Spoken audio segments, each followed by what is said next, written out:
Hello guys, स्वागत है आपका फिर से मेरे चैनल पर नई वीडियो के साथ। आई होप आप सब अच्छे होंगे। तो गाइस, जैम पर अभी लेटेस्ट एक नया डैशबोर्ड अपडेट हुआ है।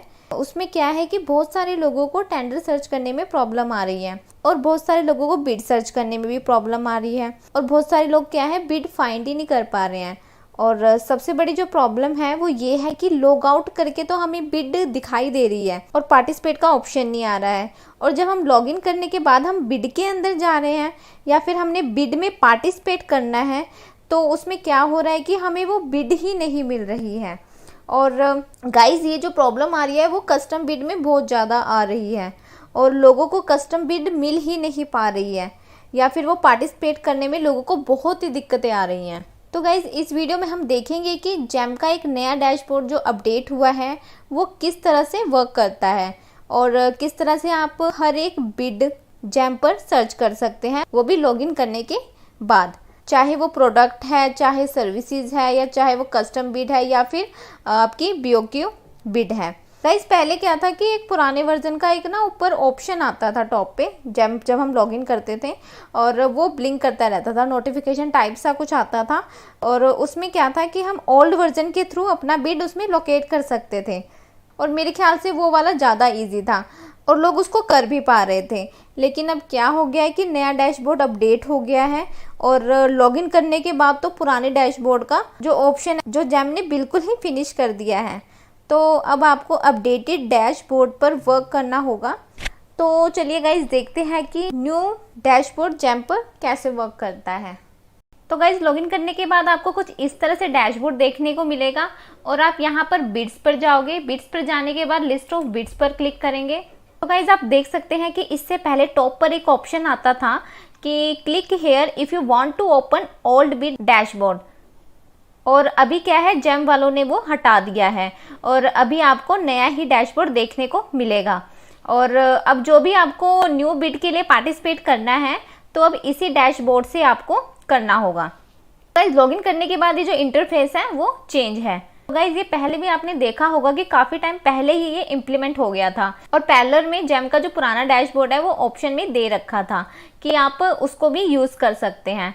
पर अब इसको प्रॉपरली बंद कर दिया है और अब आप नए डैशबोर्ड के थ्रू ही अपना जो वर्किंग है वो कंटिन्यू कर सकते हैं। गाइज, आप देख सकते हैं कि मैंने एक और टैब ओपन कर रखा है जहां कि मैंने लॉगिन नहीं किया है। तो लॉगिन करने के बाद भी आप सेम ही वही फिल्टर देखेंगे जो कि आपको यहाँ पर विदाउट लॉगिन आपको शो हो रहे हैं।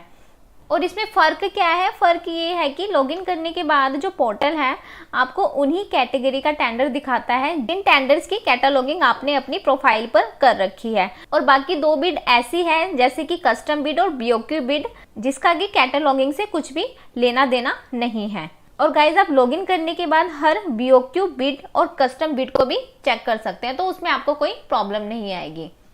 और मान लीजिए आपको कोई प्रोडक्ट बेस्ड टेंडर सर्च करना है कोई पर्टिकुलर कैटेगरी का, तो वो आप कैसे सर्च करोगे? तो आप क्या कर सकते हो, आप यहाँ पर आप देख सकते हैं, यहाँ पर आपको ऑप्शन दिखाई दे रहा है ऑल बिड का और यहाँ पर आपको सारे फिल्टर्स गिवन है। और आपके लेफ्ट हैंड साइड पर टॉप पर आपको एक ऑप्शन दे रखा है ऑन गोइंग बिड्स का और पार्टिसिपेटेड बिड्स का। पहले गाइज, हम समझते हैं कि जो ऑन गोइंग बिड्स होती है उसका मतलब क्या है। ऑन गोइंग बिड्स का मतलब होता है जिसमें कि जो बिड्स होती है वो अभी ख़त्म नहीं हुई है और जिसमें अभी जो पार्टिसिपेशन है हमारा वो अभी तक ओपन है और जिसकी पार्टिसिपेशन की डेडलाइन अभी ख़त्म नहीं हुई है और उस टेंडर में हम अभी भी पार्टिसिपेट कर सकते हैं। तो गाइज, आपको यहाँ पर ऑन गोइंग बिड्स पर क्लिक करना है। जैसे ही आप ऑन गोइंग बिड्स पर क्लिक करोगे तो आप देखोगे कि यहाँ पर एक ऑप्शन है ऑल बिड एंड आरए। तो ये आपको बाय डिफॉल्ट ये सिलेक्टेड ही मिलेगा जब आप ऑन गोइंग बिड्स पर क्लिक करोगे। तो गाइज, ये जो मार्क है इसको यहीं पर लगा रहने दें और जो आपको सर्च करना है बिड वो आप अपना स्टार्ट करें। और गाइज, आप देखोगे कि आपको यहाँ पर ऑप्शन दिया गया है बाय कैटेगरी का। तो गाइज, पहले ये ऑप्शन जब आप पुराने डैशबोर्ड पर जाते थे तो वहाँ पर भी आपको ये ऑप्शन मिलता था प्लीज सिलेक्ट कैटेगरी का, तो वही सेम ऑप्शन आपको यहाँ पर देखने को मिलेगा, बस इसमें थोड़ा सा जो इंटरफेस है वो चेंज हुआ है। तो गाइज, आप इस पर क्लिक करोगे तो यहाँ पर आपको कैटेगरी सिलेक्ट करनी है जिस भी कैटेगरी का आपको टेंडर चाहिए। जैसे मुझे यहाँ पर ट्रेडमिल का टेंडर देखना है, तो मैं यहाँ पर लिखूंगी ट्रेडमिल। तो पोर्टल क्या करेगा, मुझे ट्रेडमिल से रिलेटेड जितने भी टेंडर है वो दिखाना स्टार्ट कर देगा। तो यहाँ पर आप देख सकते हैं कि यहाँ पर लिखा हुआ है ट्रेडमिल्स, तो आप इस पर सिलेक्ट कर देंगे और ट्रेडमिल से रिलेटेड जितने भी टेंडर है मुझे यहाँ पर आना स्टार्ट हो जाएंगे।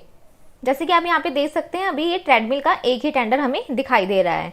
और सपोज करो कि आपको किसी और कैटेगरी का टेंडर देखना है, जैसे कि मैं यहाँ पर ट्रेडमिल्स हटा देती हूँ और मुझे यहाँ पर टेंडर सर्च करना है एयर वॉकर का।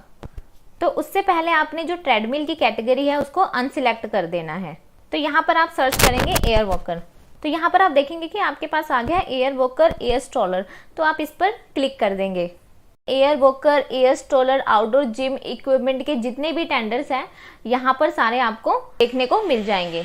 तो मैंने जैसे ही इसको ओपन किया तो पोर्टल मुझे इससे रिलेटेड सारे टेंडर्स यहाँ पर दिखा रहा है।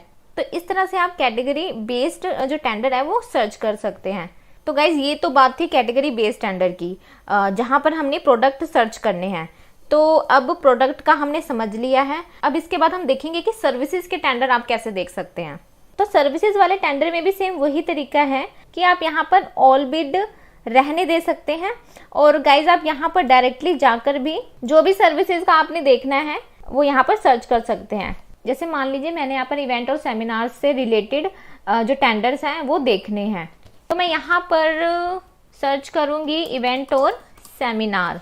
तो यहाँ पर आपको इवेंट और सेमिनार पर क्लिक करना है। तो पोर्टल क्या करेगा, आपको इवेंट और सेमिनार्स के जितने भी टेंडर हैं वो यहाँ पर आपको दिखा देगा। तो गाइज ऐसे आप सर्विसेज के टेंडर देख सकते हैं। और मान लीजिए अगर आपको प्रोडक्ट और सर्विसेज के टेंडर सेपरेट देखने हैं और आपको प्रोडक्ट में सिर्फ प्रोडक्ट के टेंडर देखने हैं और सर्विसेज में सिर्फ सर्विसेज के टेंडर देखने हैं। अभी जो मैंने आपको बताया था वो ऑल बिड्स का बताया था, जिसमें कि सर्विसेज और प्रोडक्ट्स के टेंडर दोनों ही आपको देखने को मिल रहे थे। तो यहाँ पर आप देख सकते हैं कि आपको प्रोडक्ट का एक अलग ही फिल्टर दिया गया है, तो आप इसको यहाँ पर सिलेक्ट करेंगे। और एक चीज़ और, अगर आपने यहाँ पे प्रोडक्ट पर सिलेक्ट कर लिया है और आप सर्विसेज की कैटेगरी डालेंगे तो पोर्टल आपको कोई भी रिजल्ट नहीं देगा, क्योंकि आपने यहाँ पोर्टल को कमांड दे रखी है कि मुझे प्रोडक्ट से रिलेटेड टेंडर ही दिखने चाहिए। और यहाँ पर आपने प्रोडक्ट के फिल्टर पर सिलेक्ट किया हुआ है और आप कैटेगरीज डाल रहे हैं सर्विसेज की कैटेगरी, तो आपको गाइज कोई भी रिजल्ट नहीं मिलेगा। और गाइज अगर आपको यहाँ पर सर्विसेज के टेंडर सर्च करने हैं तो आपने यहाँ पर सर्विसेज को सिलेक्ट करना है और सर्विसेज पर क्लिक करने के बाद आपको फिर यहाँ पर सर्विसेज सर्च करनी है। और सबसे जो बेस्ट ऑप्शन है वो ये है कि आप ऑल बिड पर ही क्लिक करके रखें। ऑल बिड पर क्लिक करके रखेंगे तो आपको कोई कंफ्यूजन क्रिएट नहीं होगा और आप जैसे जैसे इस पोर्टल को यूज करेंगे तो आपको पता लग जाएगा कि ये कैसे वर्क करता है। अब आपने सर्विसेज पर सिलेक्ट कर रखा है तो आपको सर्विसेज से रिलेटेड यहाँ पर सारे टेंडर देखने को मिल जाएंगे। अब गाइज आपने सर्विसेज के बाद बिड टू आरए देखना है, तो यहाँ पर आपको बिड टू आरए देखने को मिलेगा और आपने जो भी कैटेगरी सिलेक्ट कर रखी है उसी से रिलेटेड पोर्टल आपको रिजल्ट देगा। चाहे आपको प्रोडक्ट देखना है, चाहे आपको सर्विसेज देखनी है, चाहे बिड टू आरए से रिलेटेड टेंडर देखने हैं। तो सबसे पहले आपको उस कैटेगरी में जाकर पर्टिकुलर कैटेगरी को सिलेक्ट करना पड़ेगा, तभी पोर्टल आपको वो रिजल्ट दिखाएगा, चाहे वो बिड टू आरए है, चाहे वो प्रोडक्ट बेस्ड टेंडर और चाहे सर्विसेज का हो। अब इसके बाद आपको ऑप्शन दिखाई देना है प्रोडक्ट कस्टम बिड आरए का। प्रोडक्ट कस्टम बिड में लोगों को क्या होता है, बहुत ही ज़्यादा प्रॉब्लम आ रही है। और जो प्रॉब्लम है वो क्या आ रही है, अगर मैं यहाँ पर प्रोडक्ट कस्टम बिड सिलेक्ट करती हूँ वो भी लॉगिन ना करके, तो पोर्टल मुझे कस्टम बिड के टेंडर दिखाना शुरू कर देता है। पर प्रॉब्लम क्या है, अगर मैं यहाँ पर लॉगिन करने के बाद प्रोडक्ट कस्टम बिड पर सिलेक्ट करती हूँ तो मुझे कोई भी टेंडर यहाँ पर नहीं दिख रहा है। अब प्रॉब्लम क्या आ रही है, मान लीजिए आप यहाँ पर कोई भी बिड नंबर कॉपी करते हैं और अब मुझे ये बिड अपनी प्रोफाइल में देखना है लॉगिन करने के बाद। तो पहले क्या होता था, आप कस्टम बिड पर जाते थे और यहाँ पर आप अपना बिड नंबर डालते थे तो ये टेंडर आ जाता था। तो प्रॉब्लम क्या आ रही है, कस्टम बिड लोग सर्च नहीं कर पा रहे हैं। और क्यों नहीं कर पा रहे हैं, अब यहाँ पर भी एक कैच है कि अगर आपको कस्टम बिड सर्च करनी है तो आपको क्या करना है, तो आपको बाय कैटेगरी पर जाना है और यहाँ पर फिर से कस्टम टाइप करना है और कस्टम टाइप करके यहाँ पर कस्टम बिड को सिलेक्ट कर लेना है।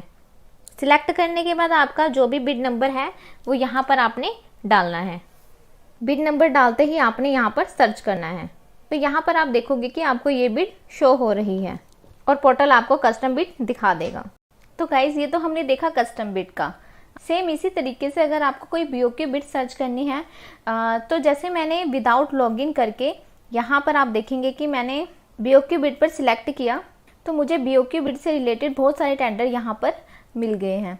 बट मैं यहाँ पर जाती हूँ लॉगिन करने के बाद, तो आप यहाँ पर BOQ बिड पर सिलेक्ट करेंगे तो आपको कोई भी टेंडर यहाँ पर शो नहीं होगा और आपको कोई भी रिजल्ट BOQ बिड से रिलेटेड नहीं मिलेगा। और गाइस पहले वाले डैशबोर्ड में क्या होता था, जब आप BOQ को सिलेक्ट करते थे तो ऑटोमेटिक सारे टेंडर वहाँ पर आ जाते थे। अब यहाँ पर वही कैच है जो हमने अभी कस्टम बिड में किया था। उसके लिए आपने विदाउट लॉगिन वाला जो जैम ओपन कर रखा है, आप वहाँ पर जाओगे और यहाँ पर आप कोई भी BOQ बिड नंबर कॉपी कर लेंगे। कॉपी करने के बाद आप यहाँ पर पेस्ट कर देंगे।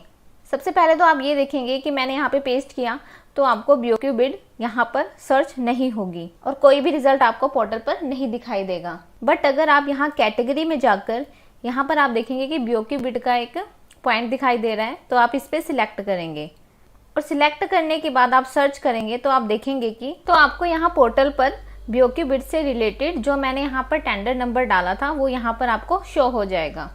तो गाइज पोर्टल अब मुझे BOQ टेंडर दिखा देगा। तो गाइज इस पूरी वीडियो में समझने वाली बात क्या थी? समझने वाली बात ये थी कि आप जो भी टेंडर अब आपको सर्च करना है बाय कैटेगरी में जाकर आपको कैटेगरी वाइज सिलेक्ट करना होगा। जैसे BOQ वाले टेंडर में BOQ को सिलेक्ट करना है, कस्टम वाले टेंडर में कस्टम को सिलेक्ट करना है, और अगर आप प्रोडक्ट का कर रहे हैं तो प्रोडक्ट पर यहाँ सिलेक्ट करके उसकी कैटेगरी आपने सिलेक्ट करनी है। जो भी प्रोडक्ट से रिलेटेड आपको टेंडर यहाँ पर देखना है, अगर आप इस वे से करेंगे तो आप अपनी बिड को ईजिली लोकेट कर सकते हैं। और गाइस सेम अगर आपको यहाँ पर पार्टिसिपेटेड बिड्स देखनी है तो यहाँ पर आपको क्लिक करना है। तो यहाँ पर जितने भी टेंडर आपने पार्टिसिपेट कर रखे हैं उसकी लिस्ट यहाँ पर आपको शो हो जाएगी। और गाइस पार्टिसिपेटेड बिड्स में आपको कैटेगरी में सिलेक्ट करने की ज़रूरत नहीं है। यहाँ पोर्टल आपको दिखा देगा जो भी टेंडर आपने पार्टिसिपेट किया है और उसके रिजल्ट भी आप यहाँ पर देख सकते हैं। तो गाइज अगर आप अपनी बिड को लोकेट नहीं कर पा रहे हैं तो आप इस तरह से ईजिली अपनी जो बिड्स हैं वो फाइंड कर सकते हैं। गाइज आई होप आपको मेरा ये पूरा प्रोसेस जो भी मैंने आपको जैम पर टेंडर सर्च करने का बताया वो आपको पसंद आया होगा। अगर गाइज आपको वीडियो पसंद आया है तो वीडियो को लाइक करें और ज़्यादा से ज़्यादा शेयर करें और चैनल को सब्सक्राइब करना मत भूलें। Thank you.